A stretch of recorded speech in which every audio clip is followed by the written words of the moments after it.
Hey everyone, I hope you're doing great today. As you can tell, I'm not in class today. Myself and 6 others, we are in Guatemala this morning. In the 10:30 hour, we'll probably be finishing up our last sessions at a great conference. Intermissions Conference is an amazing conference. It's uniting probably 200 or so missionaries, married and single, all in one location, having a time of relaxation, but also rejuvenation and kind of building themselves back up, getting closer to the Lord, and then going back into the mission field Sunday and Monday. So anyway, thank you for your prayers at this conference. There can be people that get sick. Of course, we're in a different country, so we want to make sure we continue to pray for health, and that there will be no side effects from the food or anything from while we're here. Also, I want you to pray for one thing specifically. Myself and the team, we're heading to a town called Chibok on Tuesday, and that's up in the mountains about an hour away from Antigua. We are specifically going there to vision cast, look into for a 2021 mission trip. So if you'll be in prayer for that, we want to really discern if God's leading us. I have always had a heart for Guatemala, and you have all risen up and really championed that nation. And so I would love to see us return there in 2021 and possibly to the Chibok area. So be praying for us as we're there. We really want to discern what the Holy Spirit is leading us, and if He's leading us to that area. So anyway, I'm Andrew Francis. You probably know me at this point, but I just wanted to give you a small video today as an intro.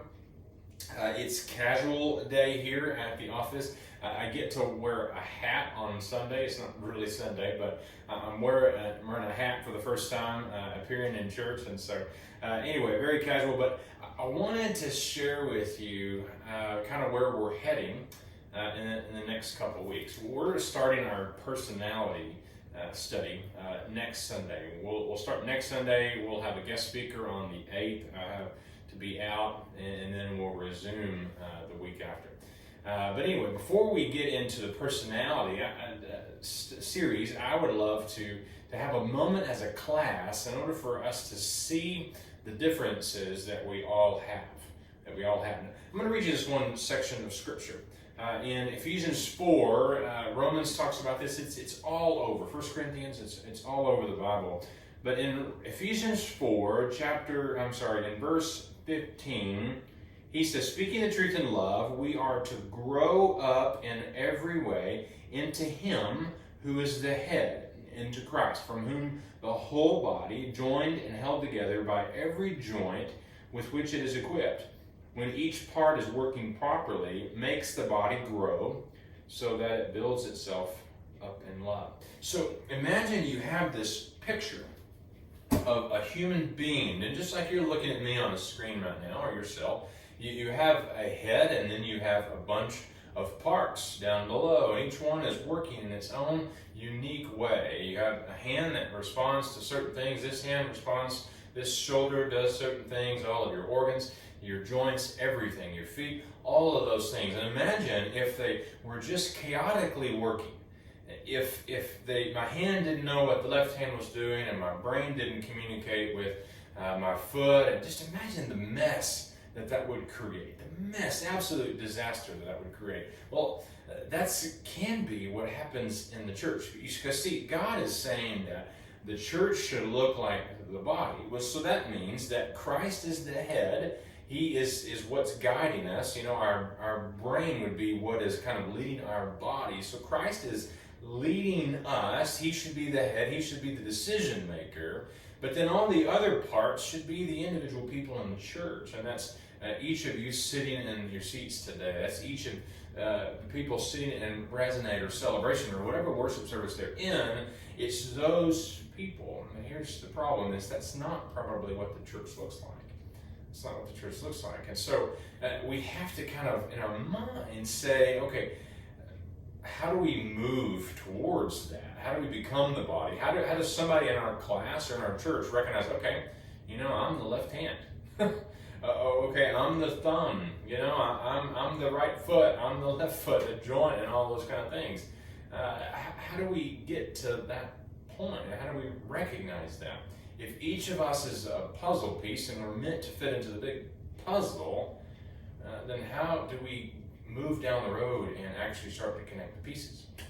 Now, I believe personally that personality has so much to do with this. You see, I've told you this before. I interact with a lot of people throughout the week and throughout the month and throughout the year. And there are some people, when I get in a conversation with them, gosh, they just rub me wrong. They rub me wrong. It's like, oh, what's going on? It's like, you know how sandpaper against a piece of wood makes it better. It gets smoother. That's actually doing good. Sometimes it's like I interact with somebody and has two pieces of sandpaper going against each other. It's never going to work out. Neither one of them is going to give. It's just this really chaotic, I guess, relationship or just conversation.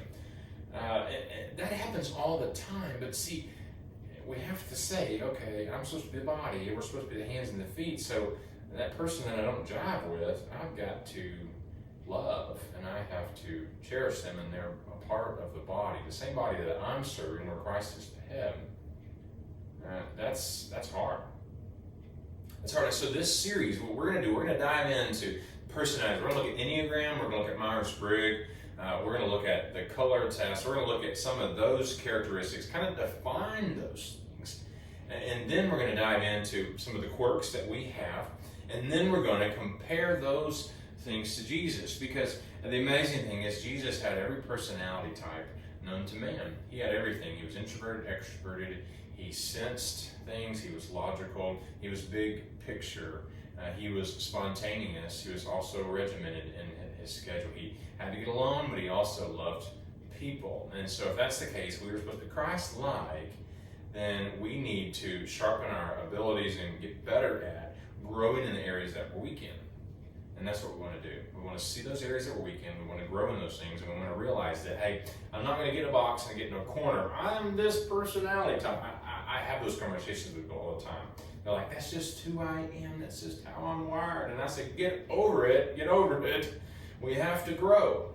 We have to grow, because yes, God created you that, and you have some amazing gifts and abilities. Amazing gifts and abilities. But you are supposed to be stronger in this area and in that area and that area, because why? Christ was first. Christ was first. So anyway, today in class, I'm excited about this. We're going to spend some time in tables. So if you are not already, we're going to have that awkward moment. Stand up and get to a table. At least 8 people. Hey, listen, I don't care. You can get 10 or 12 around a table. That's fine. The more the merrier. But we want to keep our conversation just to tables. 8 to 10 people or so at most. Hey, you can get co-ed or you can do men's and women's. It doesn't matter. But just group up in a big table. And you have table discussion questions in the middle of your table. So what we're going to do is we're going to take some characteristics, some personality characteristics, some cognitive functions, some different things of how you relate to the world, of how you take information in, of how you like to live your life. And what I've done is I have a question, and then I have little subpoints, A, B, C, D, E, and those type of things. So what I want you to do, I want you to read that first point. There's 4 questions, 4 sections, I suppose, and then you have subpoints. And so what I want to do, I want to read that together, and then we're going to talk through each of the subpoints, A, B, C, individually. So like one of them, for instance, says shy. Are you shy? So what we want to do is we want to go around the circle, and we want to get a kind of tabulate, okay, how many people in our group are shy? How many people in our group are outgoing? How many people, respond logically in a situation? How many people are spontaneous? How many people, love structure in their lives? How many people are adaptive? How many people are, that type of thing? So each question has its own thing. Go through each line, and let's just go around. Everybody has to speak. Sorry, introverts, but that's the best way to do this, is everybody chime in on each characteristics. And I promise you, what this is going to reveal is how uniquely wired the church is. You're going to see some massive differences. The person sitting across from you, maybe that you're best friends with, they're going to go, okay, I didn't know you did that. I didn't know you did that. The point of this is not to create further lines. The point of this is for us to grow together. Because that person that drives you nuts, that responds in a certain way, I promise you, they're not really getting on your nerves intentionally. It's just how their mind is processing information. You see, we take in information from the world, we process it in our mind, and then the information goes out, and then we live our lives in a certain way. Well, all of that is built into who you are. And so if I could understand that, okay, listen, if I want to dream and you're not a dreamer, we need to figure out how we're going to work together. And we're going to figure out how that God intends for us to work together. So anyway, take your time today. Spend the entire remainder of the time talking in your tables. And hey, if there's time at the end of class, I'd love for each person on the table to kind of summarize the differences. The main point of this is we want to understand even more, just in case you didn't know that we were all completely different. This is going to even show it even further. And then maybe you start vibing with somebody. You see somebody across the area, okay, we actually line up. And then how can we grow in this area? So anyway, does that make sense? Enjoy the rest of the time today. I'll be back next Sunday. Some of our team, they're going to go over the big events that were happening, if they haven't already, and kind of keep you in the know. As always, I hope you will download our Mosaic Young Singles app. Keep in the know on that. We'll send you everything through that. Find us on social media, on our Facebook page or our Instagram page. Anyway, I'm grateful for all of you, and keep praying for our team this week. See you Sunday.